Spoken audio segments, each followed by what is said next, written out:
What is up, Wizards fans? Welcome into another Bleav in Wizards podcast. I'm Modderno. He's Jahadi White.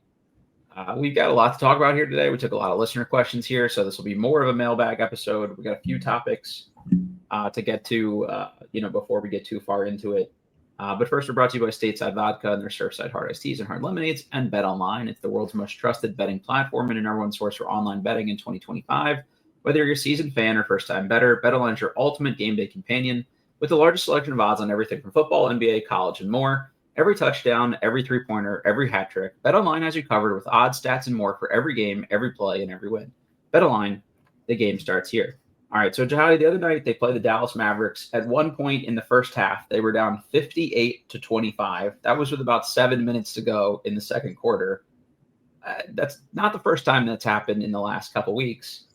And the final score ended up being 130-108, and that was really like some garbage time. The Mavericks let them make it look a little bit more respectable. When you're in a game and your team is down 58-25, what is that huddle like? Like, how are guys treating that during the game? Do you just kind of shrug that one off? Are people pissed? Like, walk us through that a little bit. I mean, I don't think people are pissed. Things are what they are, at that moment. It's nothing, it's nothing you can do other than just trying to fight back, fight back and get the win, try to get some sort of respect back in the game. Yep. Sometimes what happens, it breaks individuals down, team concept and team chemistry down. Mm-hmm. And in those games, things start happening where everyone, look, I'm already down this much. Let me just try to go for 30. That does happen a lot. Sure. But, I don't know how much losing affects a competitive player. Yeah, for sure. And most players in the NBA are competitive. Mm-hmm. But, now the Wizards have seen a lot of losing. But the difference is at least they've seen that, some competitiveness. Exactly. And even with the losing, you do see some progression in certain aspects of just the game itself, individual's game and the team game itself. You do see progression. Yeah. In this case, none of those things existed, and it was just losing. Mm-hmm. So when that happens, it makes the season very long. But a lot of players, if there's a lot of teams just kind of going through a bad season. Mm-hmm. To when February gets close and they could count down those days till All-Star, to that break, you see them kind of already in mental vacation mode before then. So this may be one of those situations where they were already, mentally in Cancun. That was actually the first thought I had because I turned in about, I don't know, halfway through the first quarter. I was late coming home from something, and I was like, oh, okay. This is going to be one of those nights. Like, maybe we're just we're packing it in for the next couple weeks here. So I don't know. We'll see how they respond. I think, like you said, that happens kind of in the doldrums of winter here. It's on their veterans and it's on Brian Keefe and his staff to make sure that they don't kind of just go on early vacation here. So I'm curious to see how they respond in the next one. Does this team have you said, most players are competitive. I think some maybe more than others. Does this team have a competitiveness deficit? Should that be a focal point? You've seen a Cooper Flagg in person, right? He's clapping in people's face, MF'ing people. Should more than just talent and things like that factor into what they do with this draft? Do they need to draft a competitive guy for a competitiveness infusion here? You have to. Every team needs that competitive guy. Mm-hmm. No matter who, who he is or what, because sometimes a competitive guy can bring some extra stuff to it and hurts the team. But in the end of the day, it's impossible to trade competitiveness for something else, right? So like a Draymond Green, the Warriors without Draymond Green would completely be a different team, right? Drew Holiday, right? Those guys that's super competitive, clap in your face, automatically takes on the entire team, takes on that personality instantly. Yep. It always happens, right? if you have a guy who just rah competitiveness, get a stop going, it's clapping in the face, especially if it's somebody who's been there a little bit. Like it's not a rookie, or it's tough to do it with a rookie, but he can still bring on that same impact. Mm-hmm. But a guy who's been around a little bit longer, that's bringing that fire, like fourth, fifth year player that brings that fire and competitive edge, it's infectious. It's the quickest infectious thing in basketball.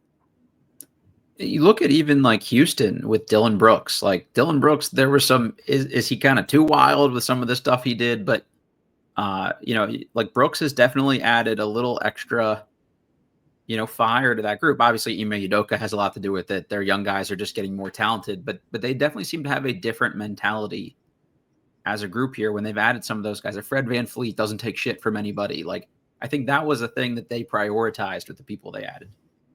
Well, it's great when you get it from a player, right? I think one thing you never seen is a coach take on a player's personality, but you always see players take on coach's personality. Right. So now, especially if you have a guy like a Dillon Brooks, right, where you say, it doesn't take much, So it's, that helps your team out a lot. But it's also tough for a team to be like, okay, we have Houston tomorrow. We got all these guys who can slashes, scores, but then we got this dude, Dillon Brooks, who now I got to worry about keeping my sanity. Staying in my head, like who can really rattle me and take me completely out the game over some bullshit that really not basketball, but it's the mental part of the game. Yeah, I'd like to see that be like we've got nice guy veterans with nice guy rookies. I'd like to just see a few more MFers on the team, and we need MFers. I don't feel like we have MFers, and I'll be honest with you. I think our biggest MFer that's people wouldn't expect is actually Bub Carrington. I think so too. Yeah, right? we talked about it in the preseason. He was that guy in training camp, and it's like the rookie shouldn't be that guy. Well, not only the rookie shouldn't be that guy, the point guard shouldn't be that guy. Okay, you want him to be the calm, sort of like measured, set everybody up kind of. You need like a 3 or 4 to be that guy. I feel like because we've seen point guards be that guy. Case in point, Chris Paul is that. Yeah, and Russell he's good at leading the team. Yeah. But the reason I say a point guard shouldn't be that guy because a point guard has to serve so many purposes already, right? It's a lot to ask. So it's not only a lot to ask, it's the team. That point guard could turn off a lot of guys just as much. He's already in everybody. He's the quarterback. He's already talking to everybody, telling everybody what to go, doing things, right? So now you need another guy, right, that the point guard is, him and that point guard are really together, that really helps that point guard and works things out, but also is the enforcer. Yeah, I like that. No, prime example, Steph and Draymond, right? You can't, they're inseparable. You can't separate them. And Steph is a point guard. He's the floor general. Draymond is the enforcer. Yep. So I think if we can have, a situation like that, it'd be good. Yeah, I think that's something the longer the season's gone on, I'm like, all right, that's the next ingredient. I like to see them. Like, talent is good, athleticism is good, but I'd like to see a few more guys where I'm like, all right, that dude's crazy.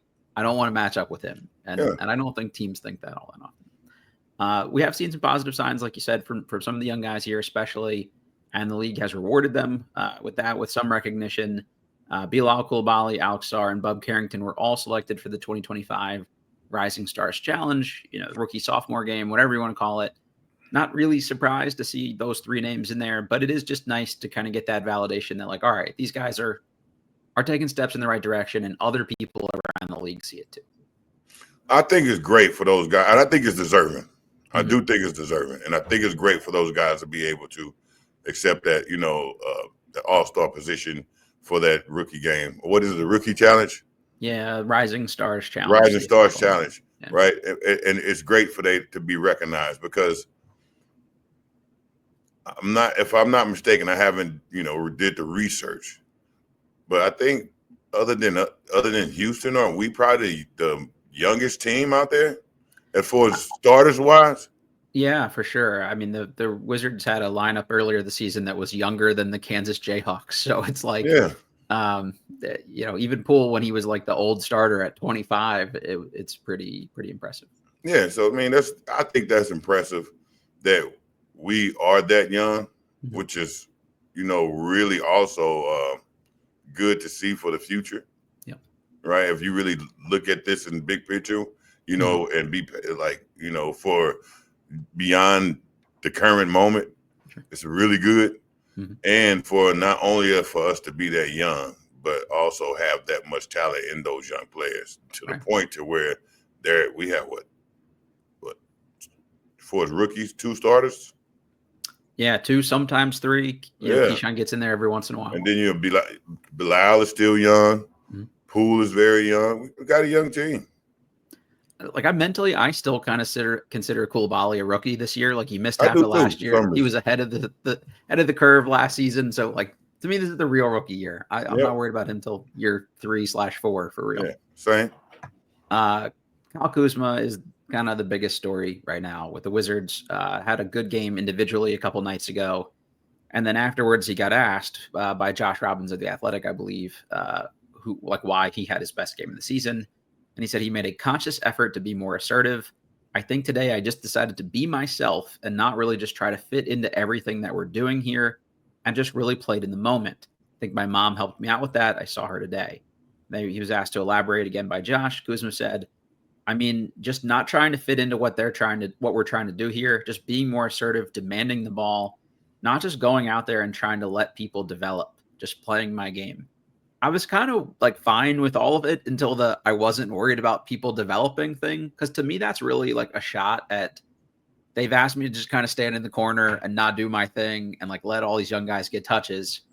And that's almost like kind of like a veiled threat to me of the organization of like, I'm going to like call my own number more, and do more of this. Cause I'm not rocking with, I'll just let your young guys develop. And then that really is what the Wizards need to be prioritizing this year. Kuzma getting 35 a night after the trade deadline, if he's still here, does them no good. So if that's what he's focused on is getting himself going long term, I think that might be a time for an amicable split at the very least. I don't know, Jahadi, how did you take those comments, I guess? I take them just how he said them. Like, in the end of the day, I feel like Kuzma has been numb. Just kind of a zombie. Going through the motions sort of deal. No, I think more than going through the motion, but yeah, the process has put him into a state of going through the motions.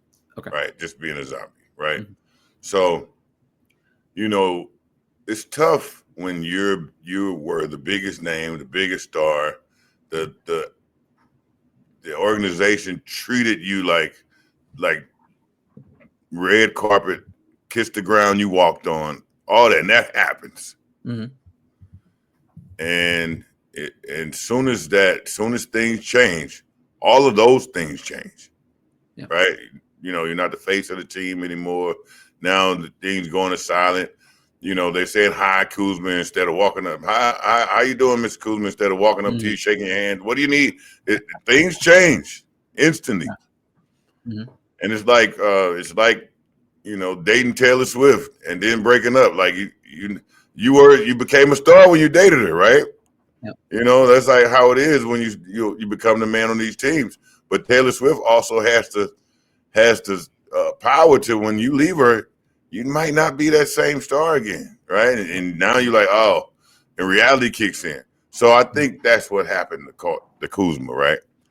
And when that happened, you can kind of just go into that shell, and you kind of become numb. You're just moving around, and I looked at now. I felt like I was just looking at a guy just in a shell, just kind of being a zombie, not really caring It's not that he didn't care about the organization.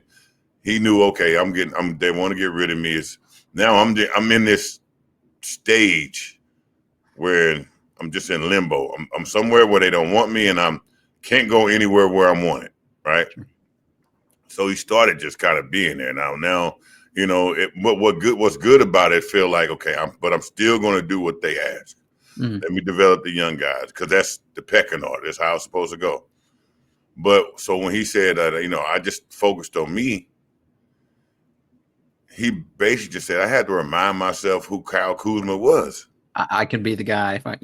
Right. I got to go back to the old Kyle Kuzma to when I became the guy, when I was fighting for my contracts, when I was trying, like, I was making sure I was getting mine. I was making sure I was trying to be the best player. I was making sure I was getting, So all he did was say, like, my mother helped me go back and flip the switch and say, be the person that got you here. Yep. And all he was saying is, instead of doing all the things that the organization is telling me right now, I just had to put my mindset in this place of where, let me go back to the person that I was that got me here. And I think that's what he meant. And I'm cool with that, right? Like sometimes I think, especially if you go to like a player-friendly NBA coach and just like, hey, coach, like, I need this one tonight or something. Like they're gonna rock with their veteran guy. Like, so I'm not afraid. I'm not worried about him doing that in a vacuum. But he came out similarly aggressive in this Dallas game, and it did not go as well. And finished 3 for 11 in 21 minutes. And they were kind of blown out before, the need to keep playing him anymore. So it didn't really work the second time he tried it, which is a little concerning. If I'm a team considering trading for him, I don't know that I love the idea that he had to take, the 20 shot kind of game to get himself going. And is that the guy, or 24 shots, I guess, is that the kind of guy I'm going to trade for to fit into my contending team? Because that's what you're going to ask him to do. Like, no one is bringing him in to be the number 2 guy. So I'd worry about that a little bit. Yeah, I do too. I don't think this is against the team, but I do think it's more for his sanity. Yeah, that makes sense. Than it is for the team. Sure. And sometimes as a player, you got to choose your sanity. Yeah. But at the same time, he's still helping the other players out. He's still being a vet. He's still teaching them. But I mean, this is basketball is a business. Right now, Kyle Kuzma is kind of in a unique space to where his name is not ringing bells anymore, right? His value is not where it used to be. Yeah. So, do I now want to go into, the second phase of my life? Or do I now want to fight for myself? I just feel like he's trying to fight for him. Yeah, I get that too. And I think if you can show, hey, I've still got this in me, it helps other teams that are going to trade for you say okay, he's still got the juice. Maybe if we get him in a better situation, we get this Kyle Kuzma. Just got to do it the right way. Got to be efficient. Can't totally break the game plan. And believe me, the team that he scored that 30 on, they remember that. They saw it. The organization saw it. The scouts saw it. So sometimes those 30 situations when you do score those 30, you're doing it on purpose with certain teams. Yeah, that's a good point. Yeah. That's Bradley Beal was the on the team he played. I don't know if there's any love lost there or something too. Could be a little something to that. You mentioned what he's doing off the court for the team, and we hadn't heard quite as much about him doing mentor-y type stuff this year, but got a good example the other night. Bub Carrington shared that Kyle Kuzma gave him some good advice. Said, Kuz told me to study guards' early quarter and late quarter tendencies. It helps me because most guys are rhythm guys who do the same thing multiple times. It gives you an advantage in guarding them. I loved hearing that, and I think that's great. Kyle Kuzma talked early in his Wizards tenure about how much studying film with LeBron and Rajon Rondo really helped him see the game. And any of those lessons that he can translate on to this next generation here, I think is valuable. And he does have championship experience and things like that too. So it's good to know that those still, kind of things still are going on behind the scenes, even though we haven't heard about him as much this season. And that's not just being a vet. That's advice, right? That's a vet should give a rookie advice. Sure. But listen to that advice. That's sound advice. That's that's career changing advice if you understand it and you can really process that and add it to your game to the point to where it becomes a cheat code. Yep. No, it's well said. That's not only helping Bub, that's helping the entire organization because of the type of advice it is.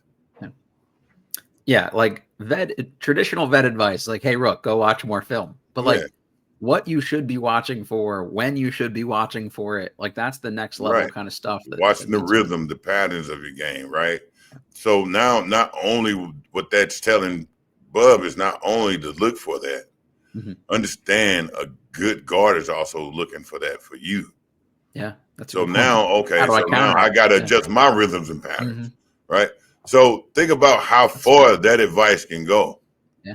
No, that's a great point. I hadn't thought about the inverse too, but yeah, I always think the best thing you can do on an athletic field is make people do things they don't want to do and vice versa. So that's really smart. All right, let's just get into the fan questions here. We got a bunch of them, so we'll just kind of answer these all pretty short, quick ones, and then see where we end up time-wise. Gaboshin asks, should the team trade vets by the deadline, even if the returns are low, or should the front office wait for better offers on draft night or in the summer? Specifically, should the Wizards trade Kuzma now for anything less than a first-round pick or a good young prospect?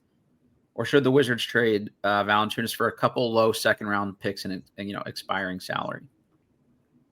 Would you be so in a hurry to trade them now just to get something that you'd take less than what you think you could get for them later? So it's not that I'd be such in a hurry to trade them now, but I also don't want to keep losing value in my top player. I want them. So I don't want to get nothing for it. I don't want to receive nothing for the Tyus Jones hold on too long kind of thing. Because I mean we've been seeing that process. Yep, I agree. Excuse me. Their quality, they're high enough. They're high caliber enough players to get something from it, right? So right now they're really the only cards we hold. That's true. Right. So I'm not going to start playing with the only two cards I truly hold. Now, am I going to hold them too long to the point to where I may not get anything at all? No. But I'm not now just going to just give them my card. That's only two cards we hold. Yeah. We got to get that's something. Our only power right now. Yeah. Yeah, they can't keep trading the semi-young guys to try to get your draft picks like they did last summer. So I'm totally with you. Yeah. It's like trade deadline chicken, right? Like you're kind of gambling a little bit here of, well, I could take, 2 first-round or 2 second-round picks for Valanciunas now, or I could hold out for 2, better second-round picks at the deadline, over the summer. Like, is that really that much better that it's worth the risk of getting nothing? And that was, what we saw with Jones. They didn't trade him for 2 second-round picks because they thought they'd get more for him, and they ultimately ended up getting nothing. So, got to pick your poison here a little bit. Riley asked, does Jahadi think that Keefe is an alpha type of coach that demands respect from players? I don't know. I don't think it matters. Okay. See, that's what people really don't understand with coaching. Most coaches aren't alphas. Think about it. Give me go through the whole thing. I mean, you got Pop, who was an alpha, right? In the sense you have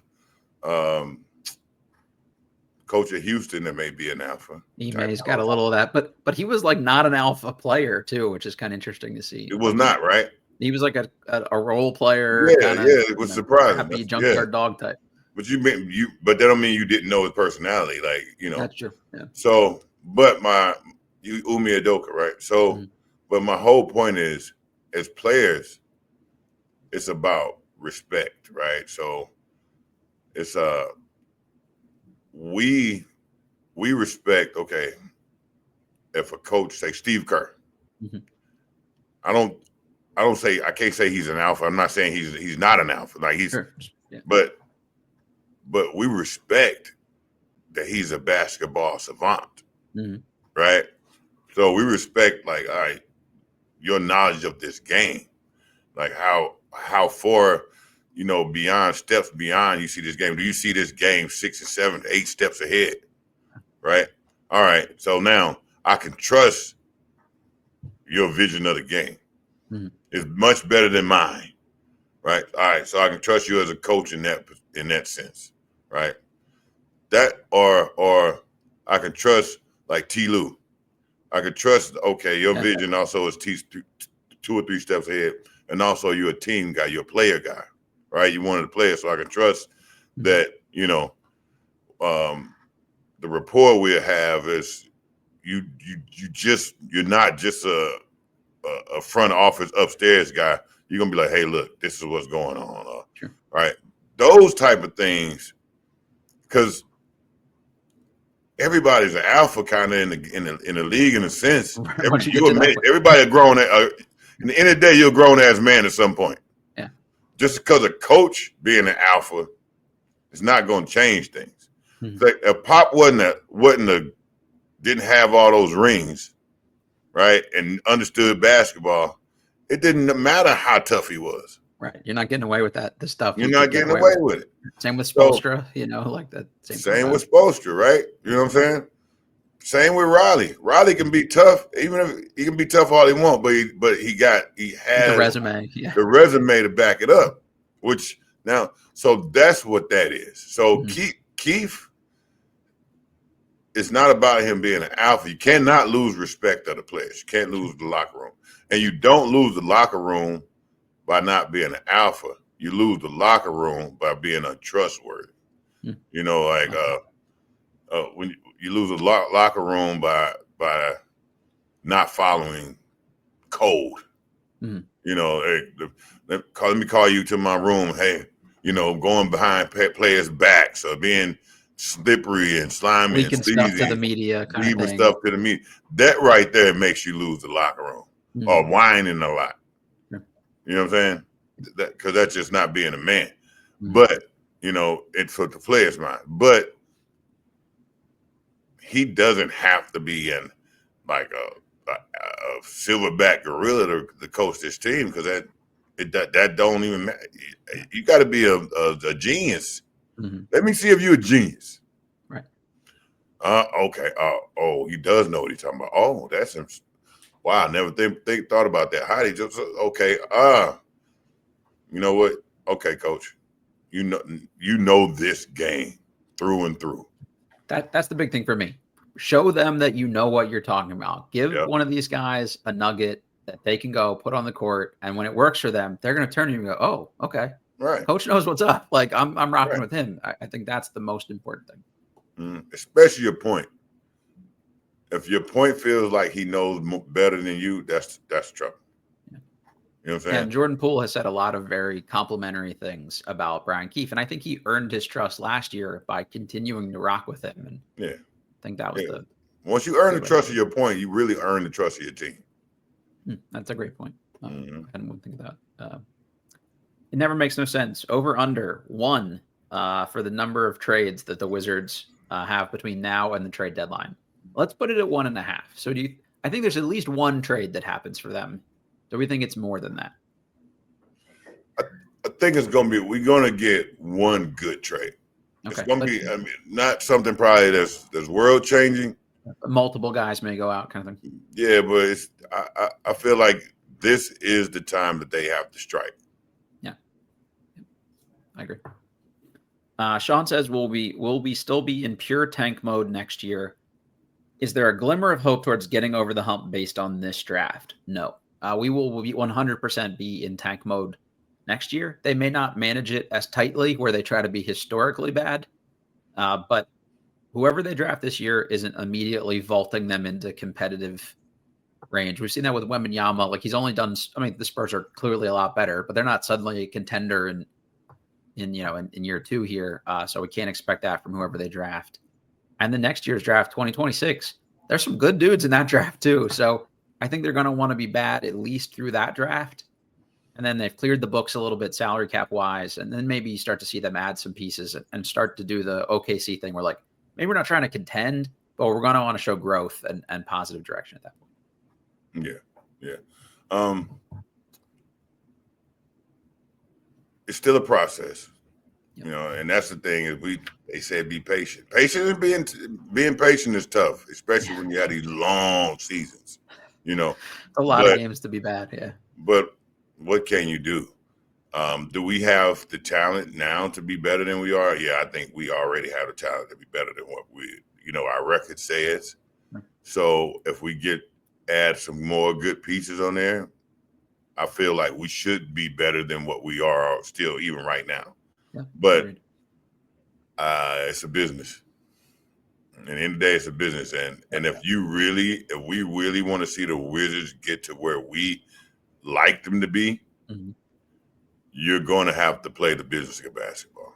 Yep, I agree. And as fans, you're going to have to be patient and let the business of basketball happen. And it's going to look bad a lot of times. It's going to look like, what the hell? What's this ridiculous? What are they doing over there?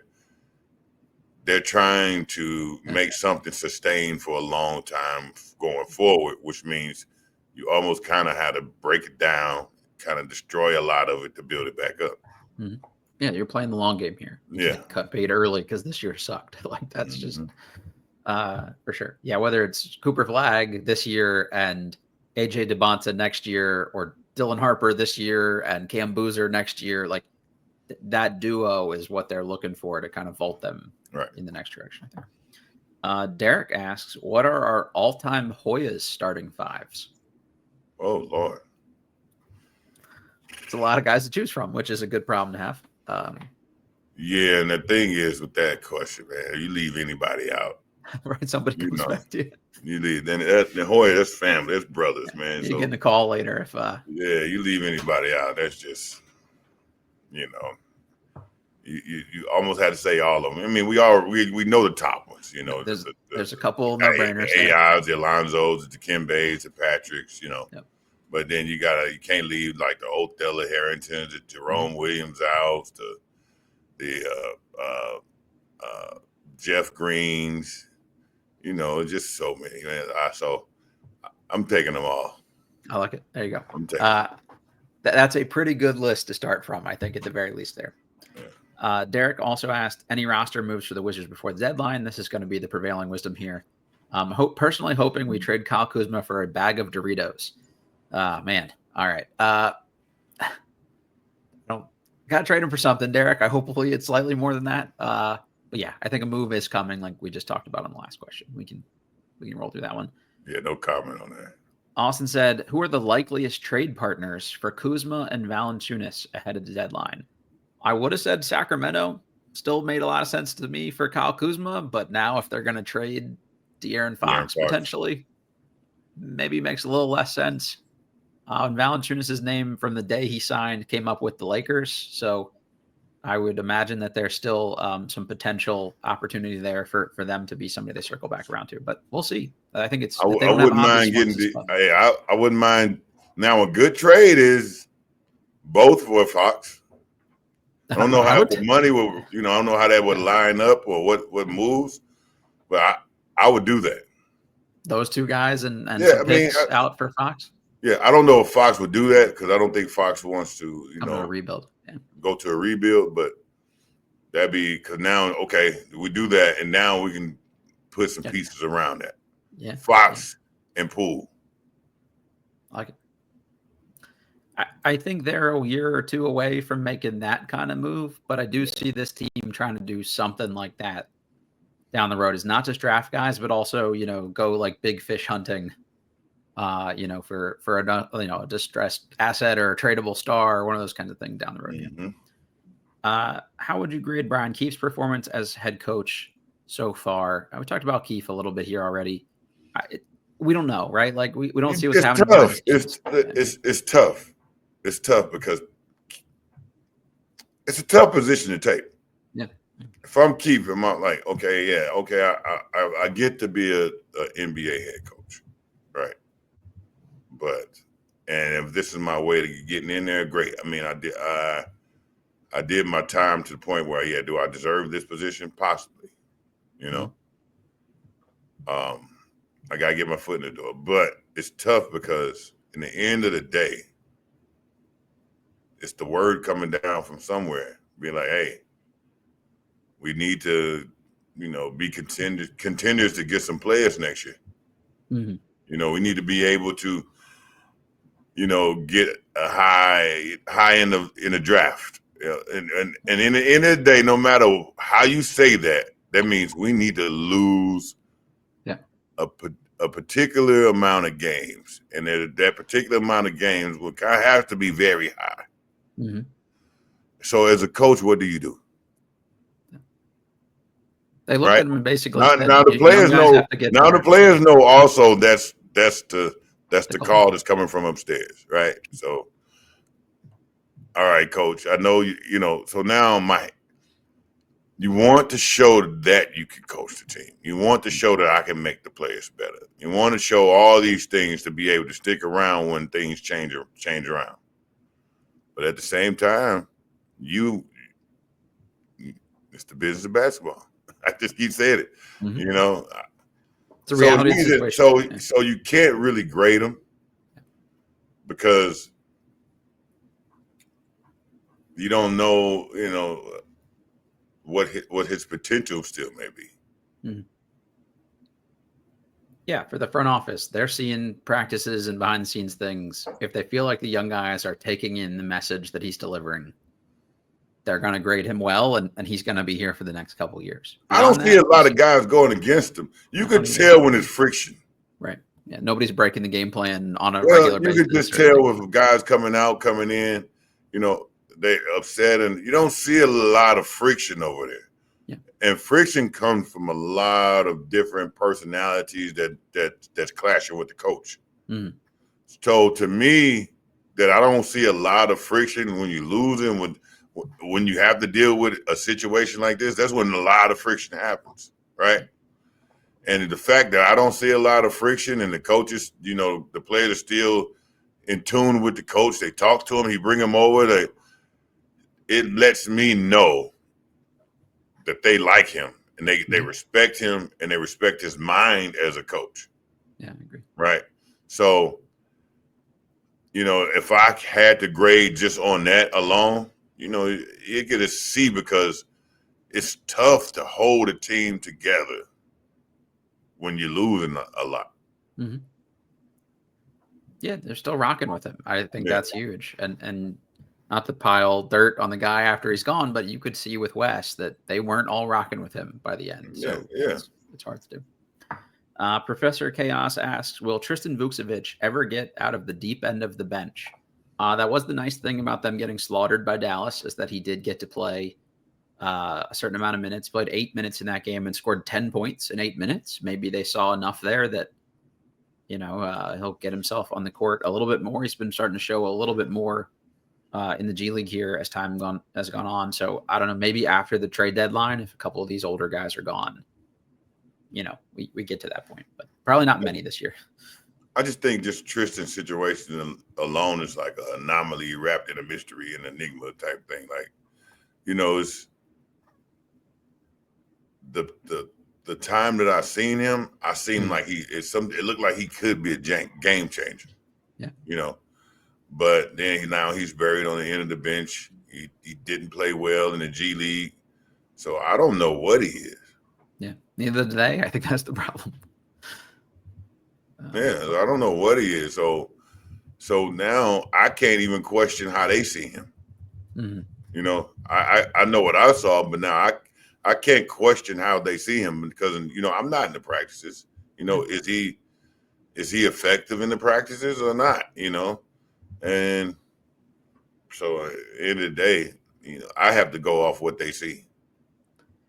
Obviously, you need opportunity, but I always feel like to a certain extent, you know, players earn minutes. So if he's not playing a ton, it's maybe they're not seeing from him, you know, what they need to see from him. And maybe it's the opportunity thing right now, but, you know, we'll see after the deadline. If there is more opportunity, he still can't get on the floor. That might tell us all we need to know. In 5 games in the official G League regular season so far, he's playing about 18 minutes, averaging about 14 points, about 5 rebounds, about 2 assists, and about 2 blocks. So decent numbers and not a ton of minutes. It's still weird to me that on the go-go, he's still playing less than 20 minutes a game. That's where I'd be playing him 30 minutes a game and just see what's up. So maybe it's still an injury thing he's battling back from. Ahmed Evans asked, are Jahadi Sons going to Georgetown? They need the help. You know what? Any legacy here?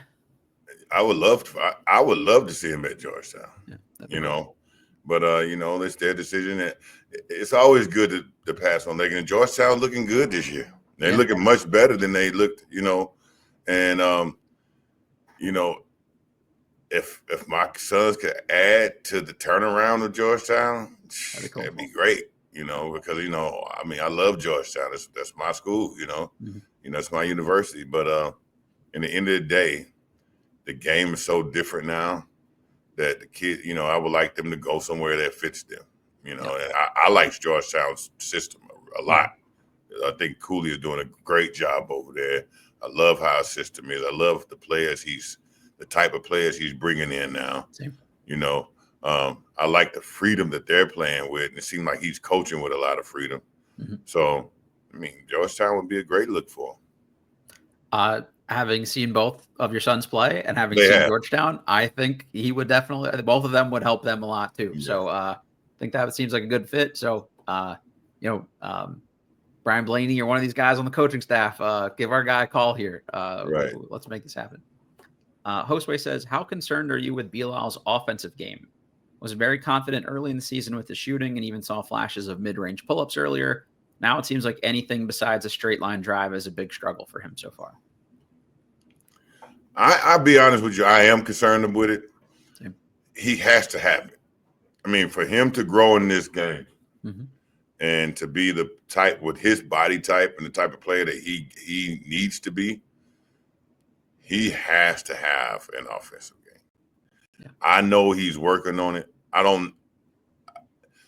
You can tell he doesn't trust the work he put in yet. Mm-hmm. But to me, I would just spend, even with the organization, I would spend the entire summer making him into an offensive player, forcing, and it's not all about just a trainer showing him how to be an offensive player. It's a mindset. I just feel like Coulibaly never had the mindset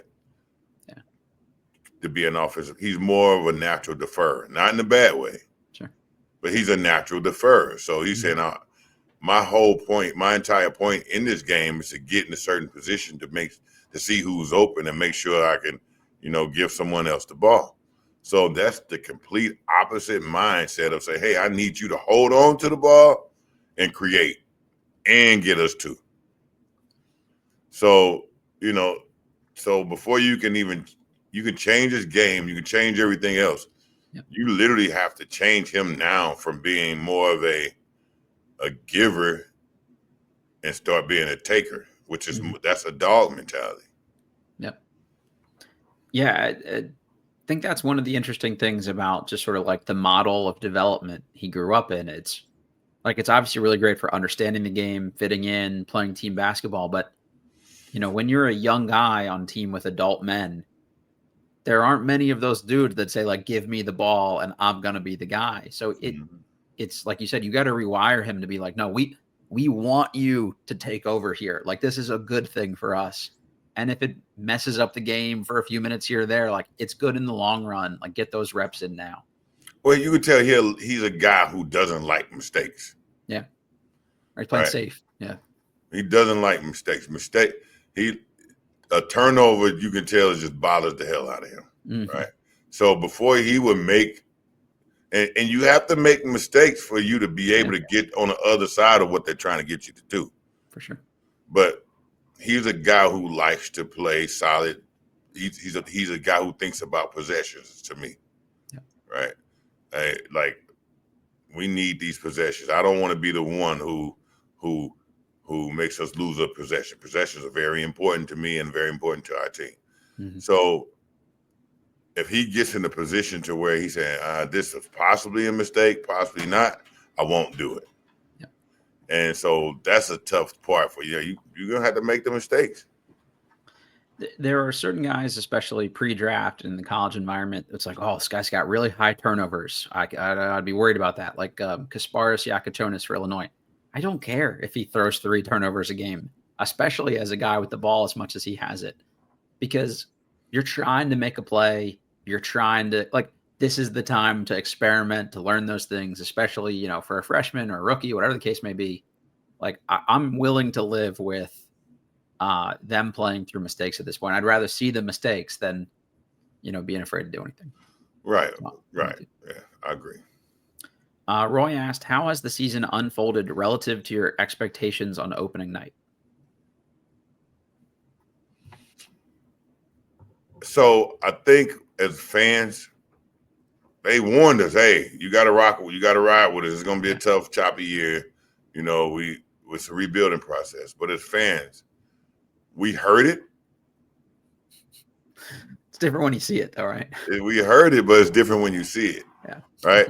Because no matter how much you say, okay, well, this is what's going to happen.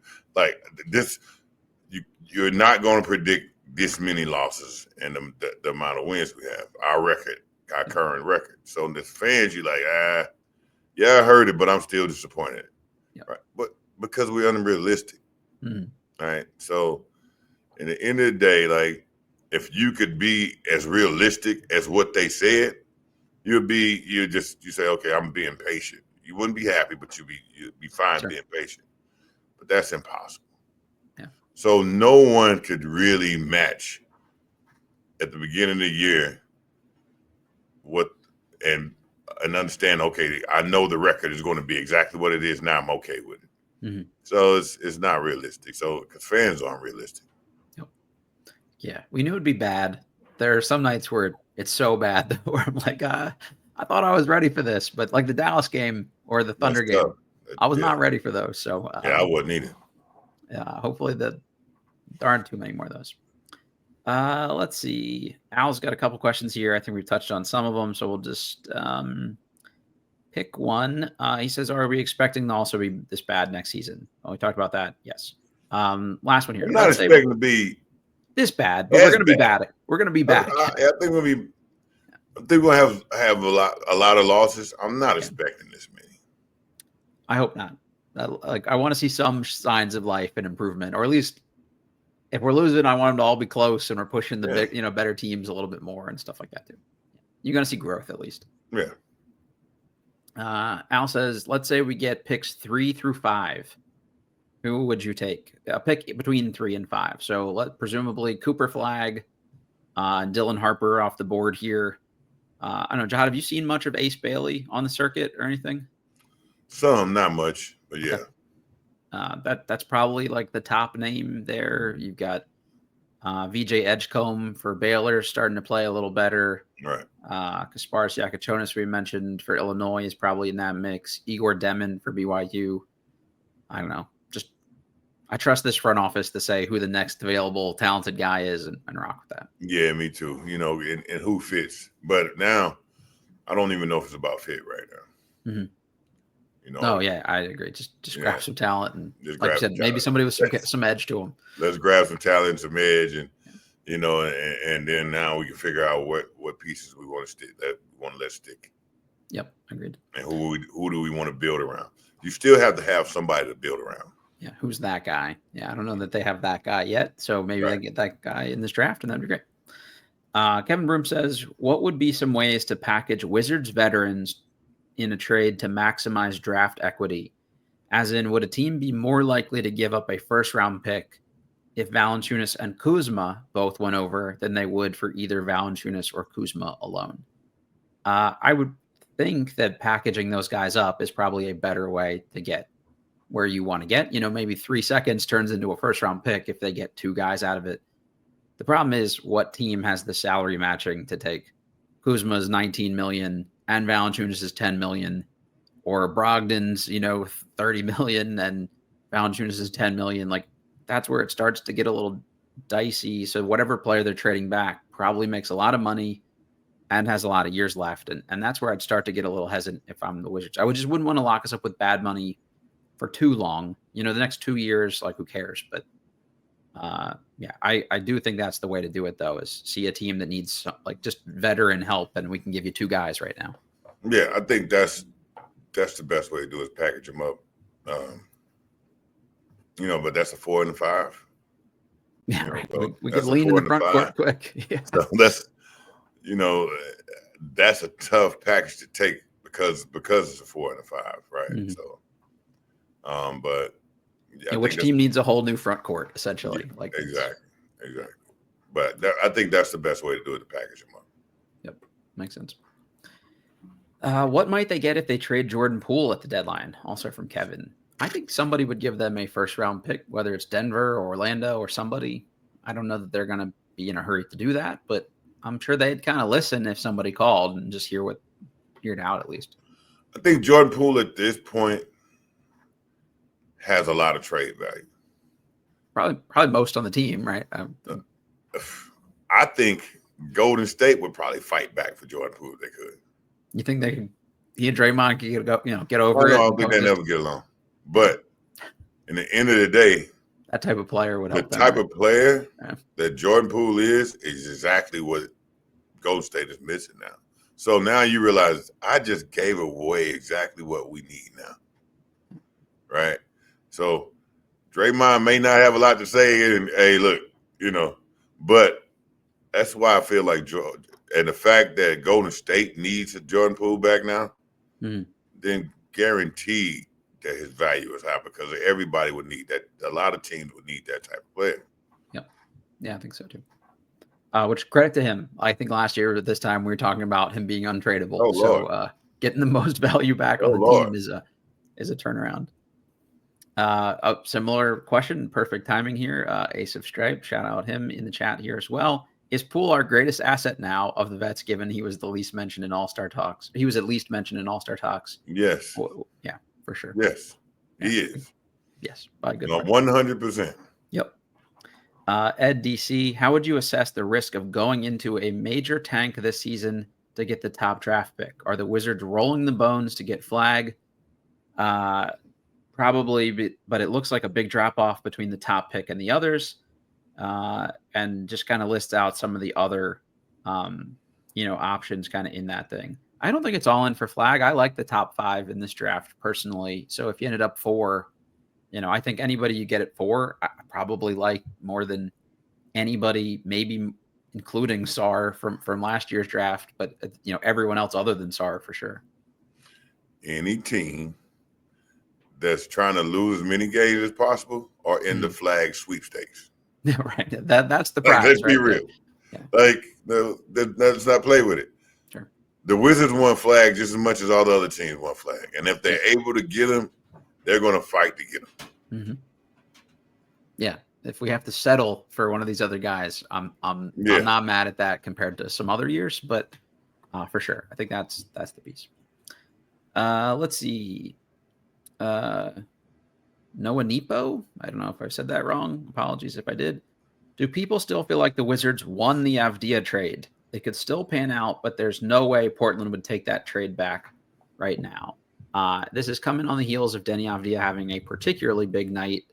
He started the season really slow for Portland. I think struggled to kind of, to fit in there. But over the last couple games, last night against Milwaukee, he had 30 points, 9 rebounds, 2 assists. 2 nights before that against against Oklahoma City, he had 28 points, 8 rebounds, 8 assists. The night before that, 18 points, 5 rebounds, 4 assists, 4 steals. Like, dude is stuffing the stat sheet right now. But I don't know. Like, if he were 2 years older, I'd say it's a no-brainer for the Wizards because he'd got to not be in their timeline or whatever. But he's also still pretty young. I like Bub.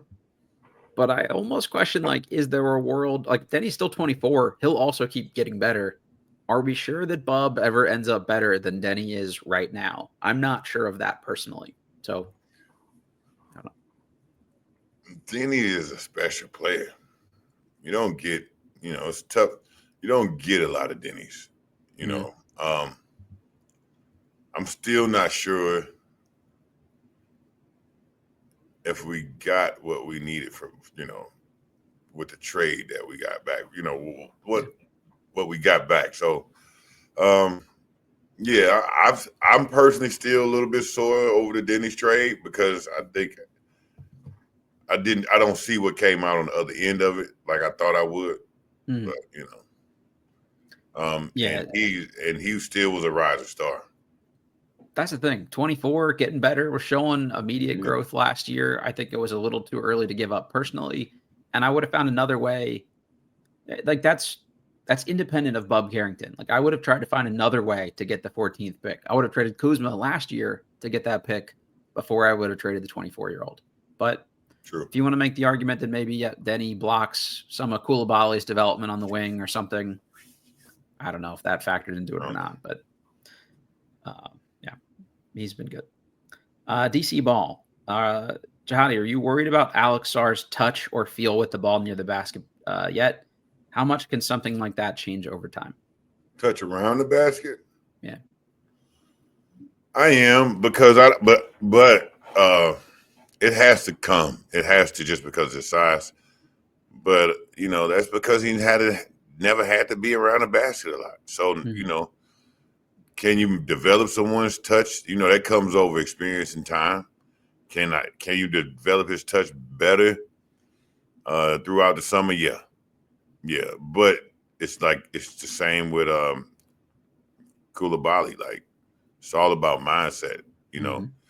Does he want to be around a basket? Okay, now does he want to really have feel around a basket or use his body? So, and go through all of the stages it takes to be able to kind of finish around a basket.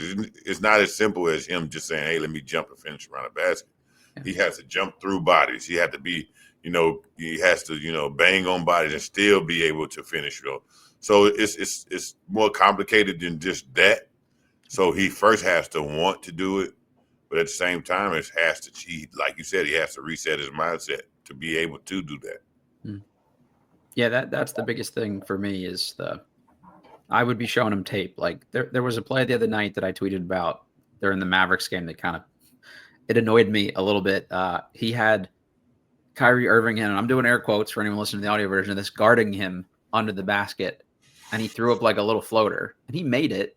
But I would like to see him try to rip the rim off of the basket in a position where he gets the opportunity to do that. And a couple of people that I really respect on Wizards Twitter were saying like, oh, he doesn't have like the strength or athleticism yet to finish that strongly around the rim. It's like, he's 7 feet tall with a 9'2" standing reach, 30-inch vertical. He can dunk off vert anytime he wants to do it. Like, that's just crazy to me. But you could just tell he grew up watching Dirk and people like that, like that. Right. Yeah, exactly. So that's okay. But like we said, it's that should be. He's supposed to be doing both. He's really supposed to be doing the things that the fans are asking right now. And then also he can extend this game out to the game he's playing now. Yeah, I agree. I'd rather see it go the other way. Now you're getting bigs. You got to work them in reverse. Mm-hmm. Yep. Yeah, there's a really good conversation about this on the Game Theory podcast with Sam Vecini, specifically about Sarr. Like, he was saying, I'd rather have my big man do big man stuff and teach him the other things than the other way around. Not anybody, but so many other players can do stretch big stuff. Stretch big stuff. Yeah, I agree. Let's see. DJ Milk. I'd like to know what Jahadi thinks is the best environment to learn basketball as an 18 to 23-year-old player. Playing against like older players. Go to YMCA, go wherever pro-am leagues. Yeah. Go to pro-am leagues and play against older players. He said from 18 to 20? 18 to 23, he said. 18 to 20. Well, after you're 18, you pretty much already who you are. But still, you can play against more try to find veterans. If I'm 18, I'm trying to find NBA veterans to play against every day. It's still summertime. If somebody wanted to learn the game, just to learn the game, not even as a player, but whether it's like wanted to get a coaching or whatever, like what was that also still apply, I think, just playing against other people and learning on the court too? Coaching is more about networking than anything. Okay. So coaching is who do I know? So you have to start building a network in college and, and with a lot of your teammates are going to become someone. Yeah, that's a good point. So you need to, all your teammates and all the guys who played before you at the university you were with, and the coaching staff that coached at the university. Those are guys you have to keep networks with. Related to that, if anybody's interested on the Bleav in DMV Hoops, the college pod, I just did an episode with Cade Cookson at George Mason. He's their lead student manager and just talked about what that environment has been like for him to learn the game, get relationships with those coaches. So if someone's looking to get involved in the game, that's a good route, I think, too. Sorry, I didn't see the second part of his question. He has 3 options for us. So it's a young NBA player. Is it getting lots of minutes on a tanking NBA team, playing limited minutes on a good NBA team, or is it better to learn staying in college and getting more college experience? Getting minutes on a tanking NBA team. What was the second one? It's getting a lot of minutes on a tanking team, playing limited minutes on a good team, or staying in college. It's either the first or the second. So if you're getting limited minutes on a good team, you're learning from a lot of vets. Okay. And now you're also being able to develop. Getting a lot of minutes on a tanking team is just as good sometimes because you're learning in real time on the fly. You're getting thrown in the fire, right? And so now you're learning, instead of learning from the vets that's teaching you that's on your team, you're learning from the vets that's killing you. Yep. Yeah. That's a good point. But, and so I think, to me, getting a lot of minutes on a tanking team is better than any of the other 3 options. Yeah, I think so. Other 2 options. I mean, it may depend on the person too, I guess, or what they need to work on, but I'm with you there. Bullet of Oz says, Kuzma's latest comments could be read as self-serving, throwing the team under the bus a little to give you a reason for his poor play recently. Does a team normally take this behind the scenes? Is it understood that you have to look at yourself? Any examples of this going poorly in the locker room? I don't think there's anything more to it. I don't see him being a big disruption or anything like that. So I think it's kind of I don't think he said anything bad. Yeah. It's just, I don't think he said anything bad, especially when you're getting like Bub Carrington's comment about him just right afterwards, right? Exactly. So right. I don't think it's going to be something that's going to keep going and turn into a big ball of, a big avalanche, but he didn't really say anything bad. Yeah. It's depending on how you look at it. It's fine. Like, we'll monitor it. He may not be here in a week. So how did the 30 points affect us in a bad way? We still lost. We lost anyway. Right. We probably will lose anyway at this game, right? Yeah. Put it all in perspective. We can, they want him going anyway. Exactly. What do you say? If he's here after the trade dedeadline and still doing that, if you look at it from his perspective, he didn't say anything bad. No, just being honest. I'm just trying to play. I want to play. I'm a basketball player. Yep. I'm trying to play basketball the best of my abilities and enjoy the game again. If it had been screw them and their plans moving forward, I'm going to do me no matter what. Like, first of all, no one would say that, but that would be bad. But right. Yeah. It's a non-issue, hopefully. But he didn't really have to say anything.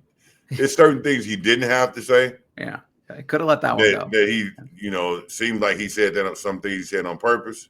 Yep. But I think that was a nice, subtle reminder that I am willing to be moved. I'm gonna do me. Here. I'm gonna do me till I'm out of here. Exactly. Right.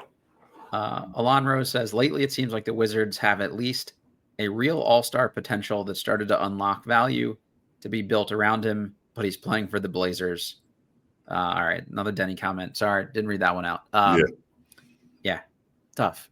Good for Denny. We're happy. We'll wish him well. Appreciate his years of service to the Wizards. Absolutely. Last one, Jack asks, do you think JP, Jordan Poole, is a part of the future or will get moved? Part of what? Part of the future, or he eventually gets moved? I will keep him. I will keep him, and I get another killer, and we have a duo, and then I'll just build around those 2. Yeah, no argument there. I think, let's say you draft somebody where their skill sets overlap too much, and they, and that person's better. I try to get a Jason Tatum, Jayden Brown type of situation. Yeah, I'm cool with that. Yeah, we'll take all the talent we can get at this point and figure it out down the road. Yeah. All right, we hit all the questions here in the chat. Thank you everybody for doing that. Figured that was a more fun way than us trying to find, something to talk about given what they've been doing on the court, rather to see what you all want us to talk about. So thanks for the great response there. Jahadi, any parting thoughts or anything? No, it was good. It was good. We should do that many more times. Yeah, for sure. Well, hopefully next episode will be right around the trade deadline here. So we got some stuff to talk about for that one. But, feel free to send in questions throughout, whether it's a formal mailbag or not. We'll always get to as many of them as we can. I didn't get to as many in the chat in real time here, so hopefully we addressed your questions. But hit me up if we didn't on the side, and I'll add them onto the list for next time. As always, this was Bleav in Wizards. We're presented by betonline.ag, and we will catch you all next time.